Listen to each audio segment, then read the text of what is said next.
శీలకు రాసిన పత్రిక 22-23 వచనాలు. మరియు సమస్తమును ఆయన పాదముల క్రింద ఉంచి సమస్తమును పైని ఆయనను సంఘమునకు శిరస్సుగా నియమించెను.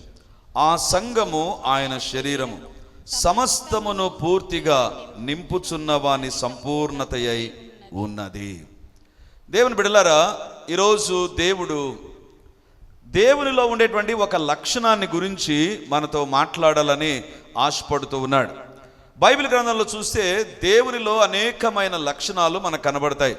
ప్రేమ కలిగిన దేవుడని, దయగలిగిన దేవుడని, ఆయన కాపరి అని, ఆయన జీవితాలను కాపాడేటువంటి ప్రభు అని, భద్రతను క్షేమాన్ని ఇచ్చే దేవుడని, దేవదూతల కాపుదలను ఇచ్చే దేవుడని, మన తల వెంట్రుకలన్నీ లెక్కించినటువంటి దేవుడని, ఇలా అనేకమైన విషయాలు దేవుని గురించి వ్రాయబడి ఉంటున్నాయి. దేవుని బిడ్డలారా, అదే దేవునిలో మరొక లక్షణాన్ని కూడా పౌలు సంఘానికి తెలియజేస్తుంటున్నాడు. సంఘము దేవుని యొక్క లక్షణాలు తెలుసుకోవడంలో ఉద్దేశం ఏంటంటే, దేవుని మరింతగా మనము అనుభవించడానికి. ప్రేమ కలిగిన దేవుడు అంటే బైబిల్ ఒకవేళ చెప్పిందంటే దాని పర్పస్ ఏంటంటే, ఆ ప్రేమను మనం అనుభవించడానికి. దేవుడు సహాయం చేస్తాడు, సహాయకుడు అంటే ఆ యొక్క పదం యొక్క అర్థం ఏంటంటే, మన జీవితాల్లో ఆయన సహాయాన్ని మనం అనుభవించవచ్చు. ఆయన పోషించే దేవుడు అని బైబిల్ చెప్తే దాని యొక్క అర్థం ఏంటంటే, ఆయన పోషణ మన కోసమే, మనల్ని పోషించడానికి సిద్ధంగా ఉన్న దేవుడు అని. ఇలా మనం బైబిల్లో ఉన్నటువంటి దేవుని మనం అర్థం చేసుకోవాలి. మరి పౌలు ఎఫెసీ సంఘం, ఎఫెసీ అనేటువంటి పట్టణము అర్తెమీ దేవి అనేటువంటి దేవతను ఆరాధించి వెంబడించేటువంటి వారు అన్యులుగా ఉంటూ ప్రభు బిడ్డలుగా లోకంలో నుంచి దేవుని బిడ్డలుగా వాళ్ళు మారిన తర్వాత ఎఫెసీ అనేటువంటి పాప పంకిలమైన ప్రదేశం, అది పాపానికి చిరునామాగా ఉండేటువంటి ప్రదేశం ఎఫెసీ. అలాంటి ప్రాంతంలో ప్రభుని అంగీకరించిన తర్వాత దేవుని యొక్క వాక్యం చెప్తుంది, వారు దేవునిలోనికి వచ్చారు. ఆ ఎఫెసీ సంఘంలో ఉండే వారికి పౌలు ఈ ఉత్తరం రాస్తూ, నో అబౌట్ యువర్ గాడ్, నీ దేవుడు ఎవరో నువ్వు తెలుసుకో. ఎలాంటి దేవుడు అంట మన దేవుడు? 23వ వచనాన్ని ఈరోజు మనం ధ్యానం చేయబోతున్నాం. అందులో 1-2-3 పదాలను మనం ధ్యానం చేయబోతున్నాం.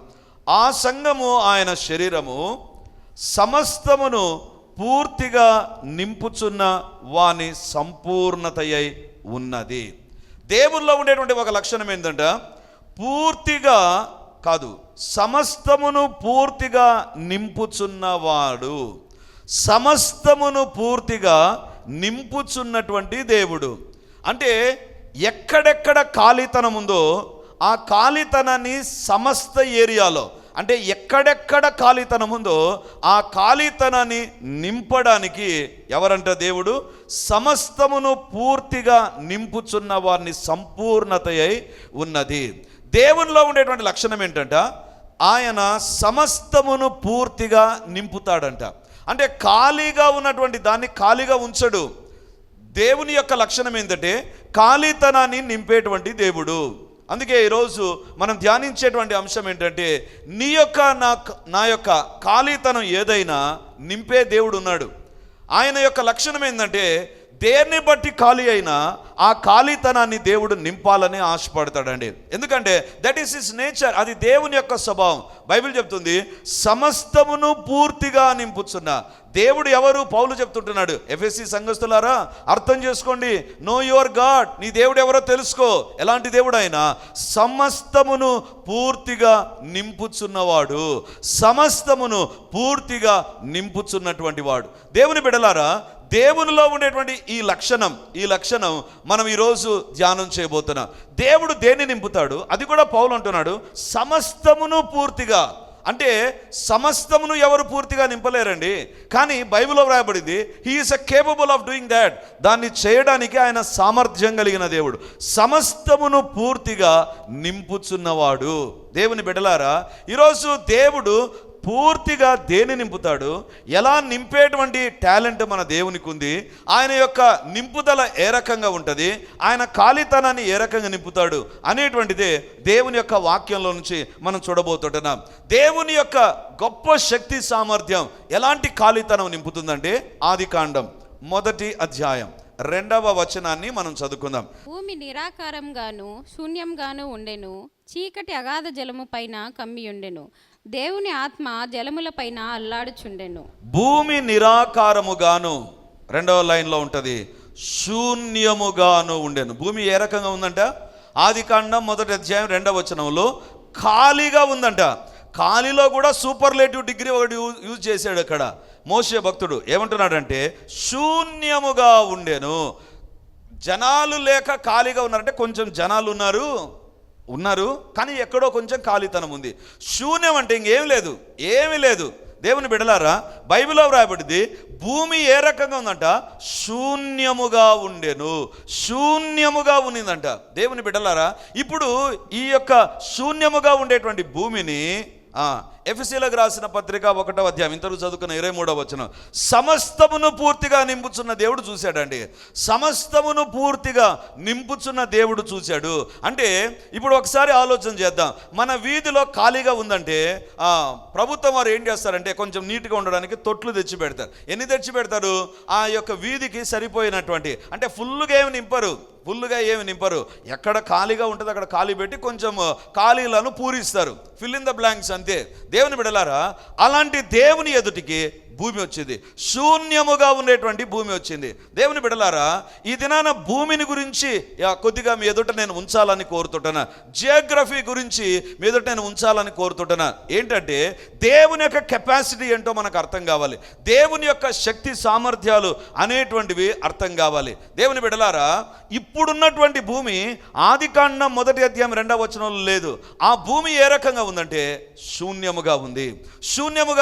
ఇప్పుడు చెప్పండి, ఇంత సువిశాలమైనటువంటి భూమిని, ఇంత సువిశాలమైనటువంటి ఈ భూగోళాన్ని దాదాపు 12,750 కిలోమీటర్లు మధ్య భాగం what is the width of the earth, భూమి యొక్క వెడల్పు ఎంత అని చూస్తే 12,756 కిలోమీటర్లు. ఇంత వెడల్పైనటువంటి భూమి, ఇంత సువిశాలమైన భూమిని ఎవరు నింపగలరు? ఎవరి చేతనైనా అవుతుందా నింపడం? ఏ ప్రభుత్వం చేతనైనా అవుతుందా నింపడం? ఎందుకంటే అప్పుడు ఏమీ లేవు. ఏదన్నా ఉంటే నింపగలం. ఎక్కడో ఒక చోట చెట్లు పెరిగాయి, ఆ చెట్ల నుంచి చిన్న చెట్టును తీశారు, విత్తనాలు వేశారు, లేకపోతే ఇంకొక చెట్టు వచ్చింది, దాన్ని తీసుకొని వచ్చి ఒక తొట్టిలో పెట్టి మన ఇంటికి తీసుకొని వస్తున్నారు. ఉంది కాబట్టి తీసుకొని వచ్చి నింపారు. కానీ విచిత్రం ఏంటి తెలుసా? శూన్యం ఉంది, ఏమీ లేదు, నథింగ్ వాస్ దేర్. దేవుని బిడ్డలారా, ఇట్ ఈస్ అ వాయిడ్, ఒక శూన్యం ఉంది అక్కడ. ఇప్పుడు ఆ శూన్యం దగ్గరికి దేవుడు వచ్చాడు. అంటే 12,000 కిలోమీటర్ల వైశాల్యం కలిగిన భూమి యొక్క శూన్యాన్ని ఎవరు నింపగలరు? Is it possible with devil? సాతాను దేవన సాధ్యమవుతుందా? కాదు, సాతాను చేత కూడా కాదు. ఎందుకంటే సాతాను ఉన్నదాన్ని చెడగొడతాడు, ఉన్నదాన్ని ఏదన్నా చేస్తాడు, కానీ లేని దాన్ని సాతాను ఏమి చేయలేడు. దేవుని బిడ్డలారా, మనిషిని సాతాను చెడగొడతాడు, కానీ మనిషిని తయారు చేయలేడు సాతాను. ఎందుకంటే క్రియేటివ్ పవర్ అనేటువంటిది సాతాను దగ్గర లేదు. దేవుని బిడ్డలారా, ఇప్పుడు సాతాను చేయలేడు, దేవదూతలు చేయలేరు, పరలోకంలో ఉన్నటువంటి 24 పెద్దలు ఏం చేయలేరు. భూమి శూన్యంగా ఉంది. ఎంతకాలం శూన్యంగా ఉందో మనకు తెలియదు. పరలోకానికి వెళ్ళిన తర్వాత ఆదికాండం గురించి చాలా ప్రశ్నలు ఉన్నాయి. దేవుని అడగాలి, ప్రభువా ఎంతకాలం తర్వాత భూమి నీవు నింపావు? ఎందుకంటే బైబిల్లో అంత కూడా కంటిన్యూటీ లేకపోతే కంప్లీట్నెస్ ఆదికాండం 1వ అధ్యాయంలో మనకు కనబడదు. కానీ దేవుని యొక్క వాక్యం చెప్తుంది భూమి శూన్యముగా ఉండెను. సమస్తమును పూర్తిగా నింపుచున్న దేవుడు ఆ ఇంపాసిబుల్ ఎంప్టీనెస్ను చూశాడండి, అసాధ్యమైనటువంటి శూన్యమును చూచాడు. దేవుని బిడ్డలారా, ఈ భూమి ఏ రకంగా ఉంది తెలుసా? సూర్యుని చుట్టూ భూమి తిరుగుతుంది. నవగ్రహాలు, ఇంకొక గ్రహాన్ని కూడా కనుక్కున్నారు, 10వ గ్రహం కూడా కనుక్కున్నారు. ఇప్పుడు పుస్తకాల్లో లేదు కాబట్టి నవగ్రహాలు అనే పేరుతోనే మనం చెప్పుకుందాం. ఈ నవగ్రహాలలో భూమి యొక్క ఖాళీతనాన్ని దేవుడు ఎట్లా నింపాడంటే మనిషికి యోగ్యమైనటువంటిదిగా. దేవుని బిడ్డలారా, ఈ భూలోకంలో మాత్రమే మనిషి చల్లగా జీవిస్తాడండి, మనిషి సుఖంగా జీవిస్తాడు. ఈ మధ్య కాలంలో ఒక వార్త చాలా హల్చల్ చేస్తుంది. ఏంటంటే సునీత విలియం, భారతదేశ సంతతికి సంబంధించిన ఆమె, నాసా అంతరిక్ష ప్రయోగ కేంద్రంలో నుంచి ఈ యొక్క స్పేస్ ఏమనాలి రీసెర్చ్ చేసేటువంటి ఒక ఏరియా ఉందండి. అది ఎంత ఉంటుందంటే ఫుట్బాల్ గ్రౌండ్ అంత ఉంటుందంట. ఈ ఫుట్బాల్ గ్రౌండ్ అంత ఒక పెద్ద ఏరియాను మనుషులు ఆ యొక్క విశాలమైనటువంటి స్పేస్లో నిర్మించారండి. విశాలమైన స్పేస్లో నిర్మించారు. అక్కడికి వెళ్ళి వాళ్ళు లక్షణంగా ఉండవచ్చు, సంవత్సరాల తరబడి తినగలిగినటువంటి ఆహారము, నీళ్లు అన్నీ పెట్టుకున్నారు అక్కడ, అన్నీ ఉన్నాయి అక్కడ. కానీ విచిత్రం ఏంటి తెలుసా, ఈ మధ్య కాలంలో చాలా బాధ ఒకటి ఉంది. సునీత విలియమ్స్ యొక్క ఆరోగ్యం ఏమైపోతుంది? ఎందుకంటే ఆమె స్పేస్లోనికి వెళ్ళి చాలా రోజులు అయిపోయింది.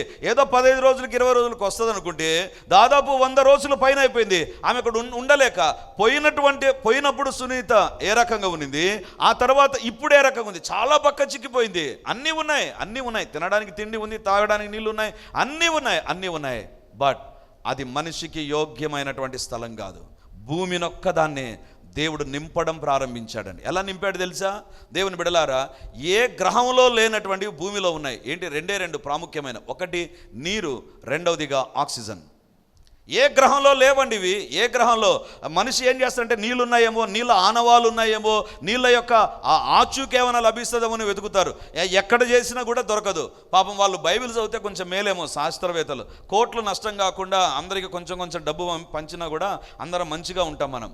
ఎందుకంటే ప్రయోగాలు చేస్తున్నారు, ఎక్కడికి పోగలం, ఏం చేయగలం. బైబిల్ చాలా స్పష్టంగా భూమి మనిషికి దేవుడు నిర్ణయించాడు. మనిషి కోసం భూమిని తయారు చేశాడు, భూమిలో మనిషిని పెట్టాడు.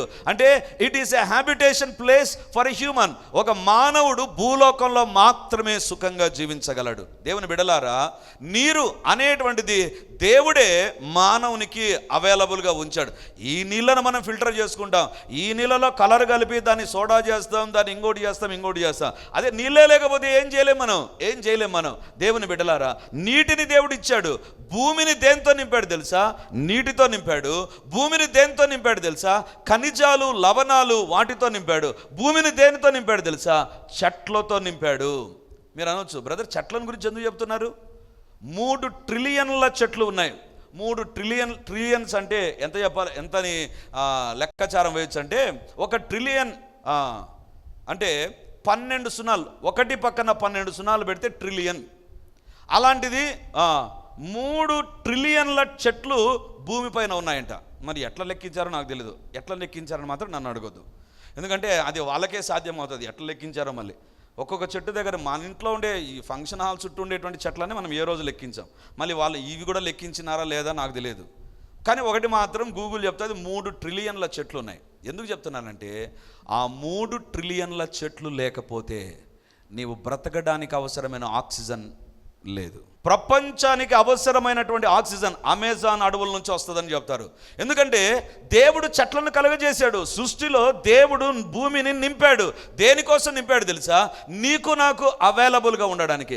వాక్యాన్ని వింటున్నటువంటి దేవుని బిడ్డలారా, ఈరోజు పెళ్లిలో ఒక బంగారం ఇస్తున్నారు అంటే, బంగారు ఉంగరము లేకపోతే అది ఇది పెట్టుకుంటున్నాం, బంగారంతో అప్పులు తెచ్చుకుంటున్నాం, బంగారంతో ఏదైనా మనం చేస్తున్నామంటే అసలు భూమిలో బంగారం అవైలబుల్గా ఉండాలి కదా. ఈ భూమిని దేవుడు నింపాడు. దేవుడు శూన్యముగా ఉన్నింది, భూమి శూన్యముగా ఉన్నింది. దేవుడు భూమిని నింపాడు.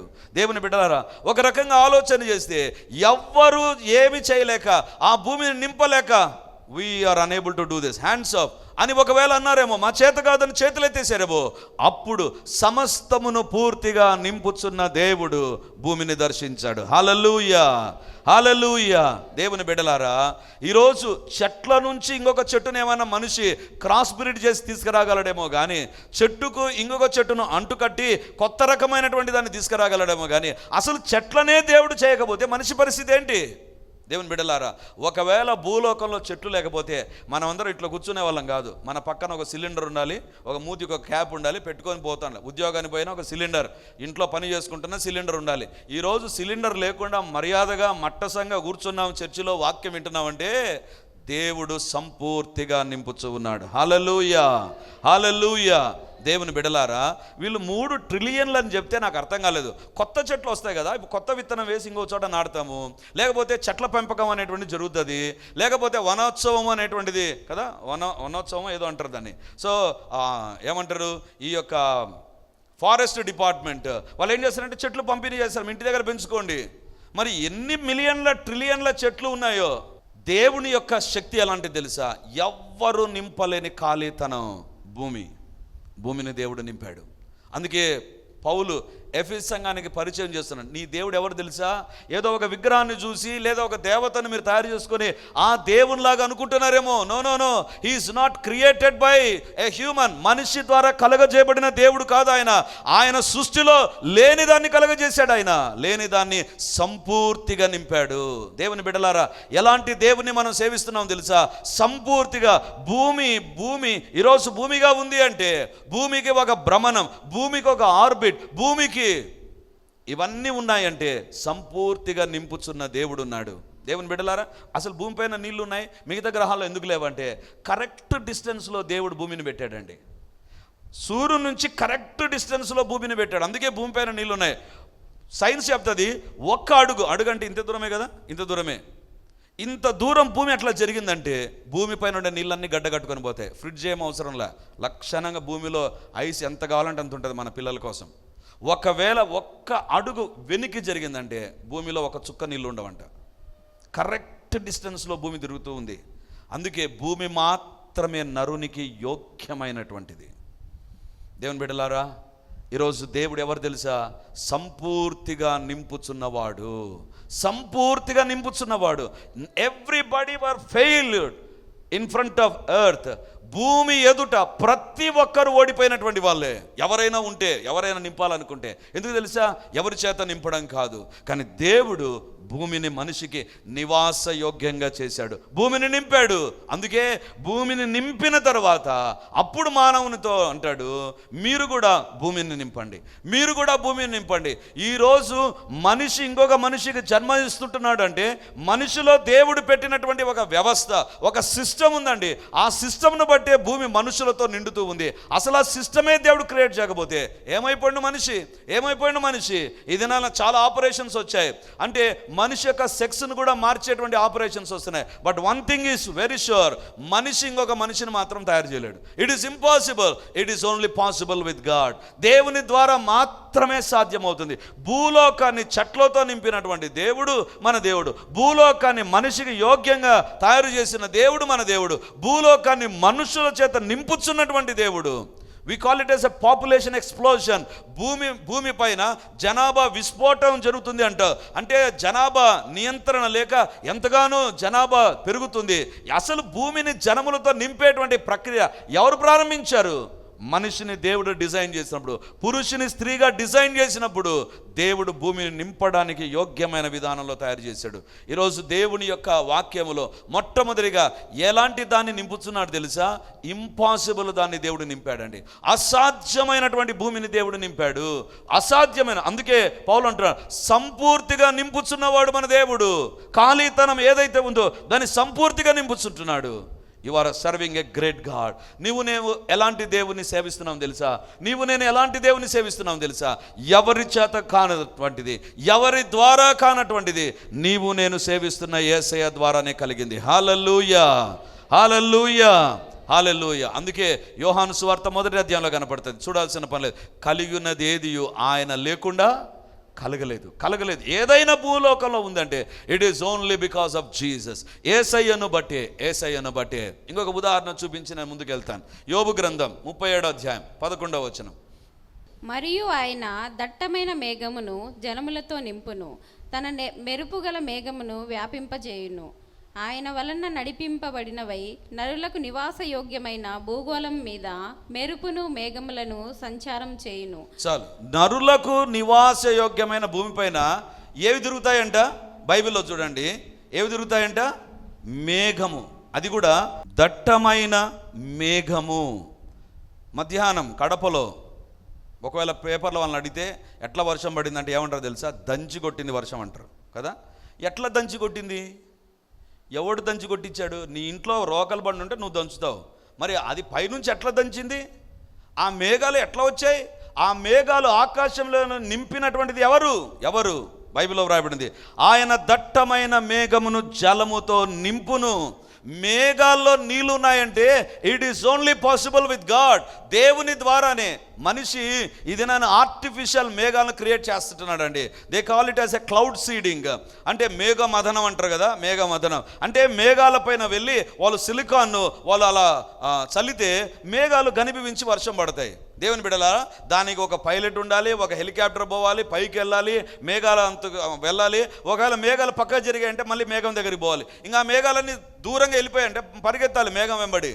దేవుని బిడ్డలారా, ఏమీ లేకుండా ఖాళీ ఆకాశాన్ని, ఈరోజు మధ్యాహ్నం కడపలో ఆ వర్షం పడినప్పుడు నాకు అనిపించింది, ఆ మన కడపలో ఈ యొక్క ఆకాశాన్ని మేఘములతో నింపింది ఎవరు తెలుసా? ఇట్స్ నాట్ డెవిల్, సాతాను కాదు. బైబిల్ చాలా స్పష్టంగా చెప్తుంది. మరియు ఆయన దట్టమైన మేఘమును జలముతో నింపును. నల్లటి మేఘాలు వచ్చినప్పుడు మనకు అర్థమైంది, మా గుడ్డలు ఎత్తి పెట్టుకోవాలి, ఏదేదో బయట వేసాం అవన్నీ ఎత్తి పెట్టుకోవాలి. ఎందుకు తెలుసా? We know pretty well. ఈరోజు దేవుని యొక్క వాక్యం మనతో మాట్లాడుతుంది. దట్టమైన మేఘమును ఆయన జలముతో నింపును. Who is your God? నీ దేవుడు ఎవరు తెలుసా? సమస్తమును పూర్తిగా నింపుచున్నవాడు. ఏ ఖాళీతనమైన అసాధ్యము కాదు దేవునికి. మొదటిగా సృష్టిలో ఖాళీతనం ఎవ్వరి చేత కాదు.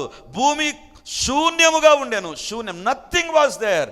God came into the universe. దేవుడు ఆ విశ్వంలోనికి వచ్చాడు, భూమిని చూచాడు, భూమితో మాట్లాడడం ప్రారంభించాడు. భూమికి అవసరమైన సూర్యుడు, భూమికి అవసరమైన చంద్రుడు, భూమికి అవసరమైనటువంటి వాటన్నిటిని దేవుడు యాడ్ చేయడం ప్రారంభించాడు. దేవుని బిడ్డలారా, ఈరోజు మానవుడు దేవుడు ఇచ్చిన దాన్ని పరిశోధన చేస్తాడే కానీ మనిషి కనుక్కున్నది ఏమీ లేదు. కొత్తగా అంటే ఉన్నదాన్ని ఏదో వెలికి తీస్తాడు బయటికి, అంతేగాని ఇంతవరకు ఎవరు చెప్పంది చేస్తాడు అంతే. కానీ ఆల్రెడీ దేవుడు నింపిందాన్ని ఇంకా కనుక్కోలేకుండా ఉంటున్నారు. దేవుని బిడ్డలారా, ఒకసారి నేషనల్ జియోగ్రఫిక్ ఛానల్లో నేను ఒక ప్రోగ్రామ్ చూస్తూ ఉన్నాను. ఆ ఛానల్ అన్న నాకు చాలా ఇష్టం, ఎందుకంటే సృష్టిని గురించి అద్భుతంగా వాళ్ళు వివరిస్తూ ఉంటారు. ఏదో సొల్లు కబుర్లు చెప్పరోళ్ళు, ఏదో ఈ మధ్యకాలం వాట్సాప్ యూనివర్సిటీలో వచ్చిన పనికిమాలిన న్యూస్ రావాలి, వాళ్ళు వాస్తవాలను వీడియో తీసి సైంటిఫిక్గా దాన్ని ప్రూవ్ చేసే వాళ్ళు. సో వాళ్ళు ఒక ప్రోగ్రామ్ చేశారు. ఏంటి ఆ ప్రోగ్రామ్ అంటే, అసలు భూమిలో ఏమేమి ఉంది కనుక్కున్నారా? ఏమేమి ఉంది భూమిపైన, భూమి లోపల అనే వాళ్ళు చెప్పినటువంటిది ఏంటంటే, ఇంతవరకు మనిషి కనుక్కున్నది 30%. ఒకవేళ నేను విని దాదాపు ఒక 10 సంవత్సరాలు అయింటుంది, ఒకవేళ 40% కనుక్కుని ఉంటారు. ఇంకా ఎంత కనుక్కోవాలా? 60%. ఎంత టెక్నాలజీ పెరిగింది! సంపూర్తిగా నింపిన దేవుని యొక్క వాటిని కనుక్కోవడం మానవునికి ఇప్పటికి కూడా కష్టంగానే ఉంది. ఎందుకు తెలుసా? అన్నిటితో దేవుడు నింపాడు. Your God is a great God.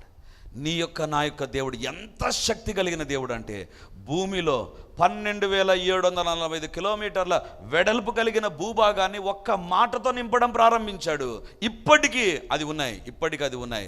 దేవుని బిడ్డలారా, ఈరోజు ప్రభు మనతో మాట్లాడుతుంటా, ఎవరు నింపలేని దాన్ని నీ దేవుడు నింపగలడు. అది మొదటిది. రెండవదిగా చూస్తే లూకాసు వార్త 15వ అధ్యాయం 16వ వచనాన్ని మనం చదువుకుందాం.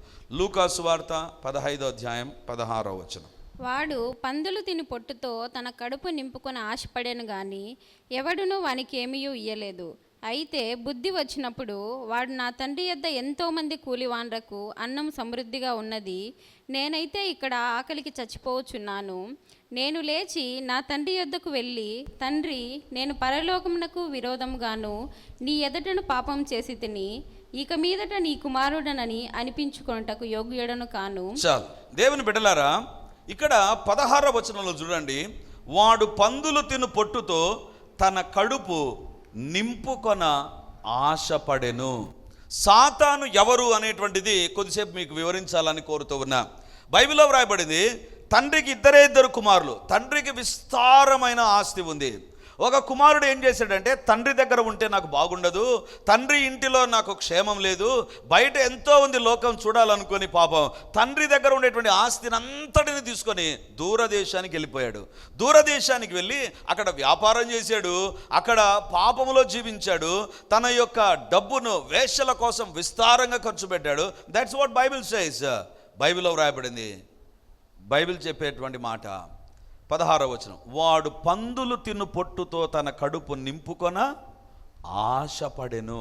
బైబిల్ చెప్తుంది, ఎవడును వానికి ఏమీ ఇయ్యలేదు.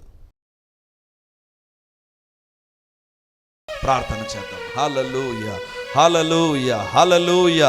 గొప్ప దేవానికి వందనాలు, సైన్యములకు అధిపతి నీకు వందనాలు, మహాగణుడానికి స్తోత్రాలు, మహోన్నతుడానికి వందనాలు, సర్వాధికారివైన దేవానికి వందనాలు. యేసు నామముందు ఇప్పుడు అడుగుతుంటున్నారు ప్రభా, యేసు నామముందు ఇప్పుడు ప్రార్థన చేస్తున్నాం ప్రభా.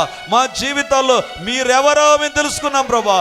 భూలోకంలో ఉండే ప్రతి ఖాళీతనాన్ని నింపావు ప్రభా, వాయుమండలంలో ఉన్న ఖాళీతనాన్ని నింపావు ప్రభా, దేవా భూమిపై ఉండే ఖాళీతనాన్ని నింపావు ప్రభా. మీరు అసాధ్యాన్ని సుసాధ్యం చేయగలిగిన సర్వోన్నతుడవు నాయనా. సమస్తమును సంపూర్తిగా నింపుచున్న దేవుడవు ప్రభా, నింపుచున్న దేవుడవు నాయనా. నీకు స్తోత్రాలు ప్రభా. నీ నామమందు ఇప్పుడు అడుగుతున్నాను ప్రభా. తండ్రి, మా జీవితాల్లో మా బుద్ధి విషయంలో ఖాళీతనం ఏర్పడి ఉంటే, మంచి బుద్ధులకు బదులుగా చెడు బుద్ధులు మా జీవితాల్లోకి వచ్చి ఉంటే, యేసయ్యా మంచి బుద్ధులు లేని ఖాళీ స్థలము ఇప్పుడు మీ శక్తి ద్వారా నింపబడును గాక. ప్రతి సాతాను బుద్ధి తొలగిపోవును గాక. తండ్రి, తొలగించండి ప్రభా. యేసు నామమున సాతాను కలగజేసిన ప్రతి చెడు బుద్ధి తొలగిపోవును గాక. తప్పిపోయిన కుమారునికి బుద్ధిని తీసుకొని వచ్చినావు ప్రభా. ఇప్పుడు అడుగుతున్నా, మేము కోల్పోయిన మంచి బుద్ధులన్నీ మాకు వచ్చును గాక. మేము కోల్పోయిన మీ యొక్క సన్నిధి మేము తిరిగి పొందుకొందుము గాక. తండ్రి ఇంటికి దూరమైపోయిన తప్పిపోయిన కుమారునికి తండ్రి ఇంటిని ప్రభా మీరు నడిపించారు నాయనా. మీకు వందనాలు, మీకు వందనాలు, మీకు స్తోత్రాలు ప్రభా. మా జీవితంలో మీ కార్యములు జరుగునుగాక, మా జీవితంలో మీ కార్యాలు జరుగునుగాక. హృదయాల్లో బుద్ధులు మారునుగాక, తలంపులో బుద్ధులు మారునుగాక, జీవితంలో బుద్ధులు మారిపోవునుగాక. దేవుని కార్యములే జరిగి తీరునుగాక. తండ్రి, మీకు వందనాలు, మీకు స్తుతులు, స్తోత్రాలు, మహిమ, ఘనత, ప్రభావాలు చెల్లిస్తుంటున్నాం ప్రభా.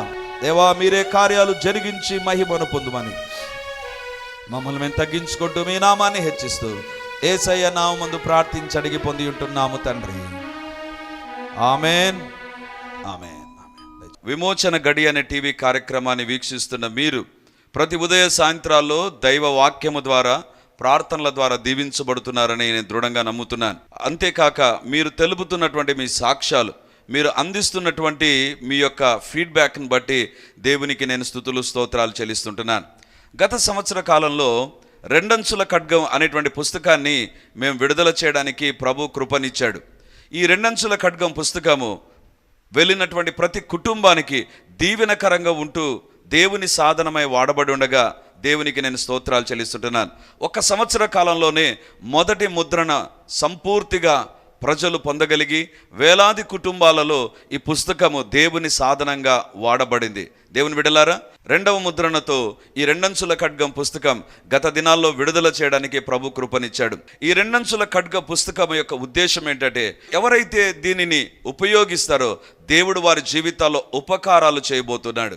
దేవుని బిడ్డలారా, ఈ పుస్తకాన్ని చదవడం ద్వారా మీరు 3 ఆశీర్వాదాలు పొందగలరని తెలియజేస్తుంటున్నాను. నెంబర్ 1, ఈ యొక్క పుస్తకాన్ని ప్రతిరోజు ఉపయోగించడం ద్వారా మీరు అత్యధికమైన ప్రార్థనలో గడపడానికి ఈ పుస్తకం మీకు సహాయపడుతుంది. రెండవదిగా, ఈ పుస్తకాన్ని మీరు ఉపయోగించడం ద్వారా వాక్యాన్ని మీరు కంఠపాఠం చేయడానికి ప్రభు సహాయం చేస్తాడు. మూడవదిగా, మీ జీవితంలో దేవుని మహిమను చూచే భాగ్యాన్ని ఈ పుస్తకము ద్వారా నజరేయుడైన యేసయ్య మీకు దయచేయబోతుంటున్నాడు. ప్రతి ఒక్కరికి, ప్రతి కుటుంబానికి దీవెనకరంగా ఉండేటువంటి ఈ పుస్తకాన్ని పోస్టేజ్ ద్వారా మీరు పొందడానికి 75 రూపాయలు మీరు పంపించినట్లయితే, ఎయిదర్ ఫోన్పే ద్వారానైనా, ఎంఓ ద్వారానైనా, లేదా ఆన్లైన్ ద్వారానైనా మీరు పంపించగలిగితే ఈ పుస్తకాన్ని మేము మీకు అందించగలం. ఒక్కొక్క పుస్తకం పోస్ట్ ద్వారా పొందడానికి 75 రూపాయలు చెల్లించి మీరు ఈ పుస్తకాన్ని పొంది, ఈ పుస్తకాన్ని ఉపయోగించి దేవుని దీవెనలు మీరు పొందాలని కోరుతుంటున్నాను. Praise the lord.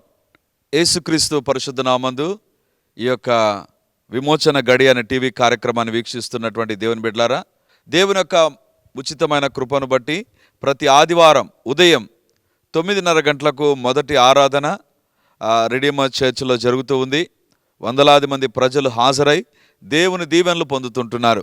మీకోసం ప్రత్యేకంగా దేవుని యొక్క సందేశం, ప్రత్యేకమైన ప్రార్థనలు, వ్యక్తిగతంగా మిమ్మల్ని కలుసుకొని మీ గురించిన విషయాలు తెలుసుకొని ప్రార్థించాలని మేము సిద్ధంగా ఉన్నాం. కడప నడిబొడ్డున ఉండేటువంటి కోట్రేడి సర్కిల్ దగ్గర నారాయణ కాలేజ్ ఎదురుగా ఉండేటువంటి ఇంతకు ముందు ఉన్నటువంటి స్టార్ థియేటర్లో ఇప్పుడు జరుగుతూ ఉంది. కాబట్టి తప్పకుండా ఇతర ప్రాంతాల నుంచి వచ్చే వారికి కూడా బస్ ఫెసిలిటీ కూడా చాలా దగ్గరగానే ఉంటుంది.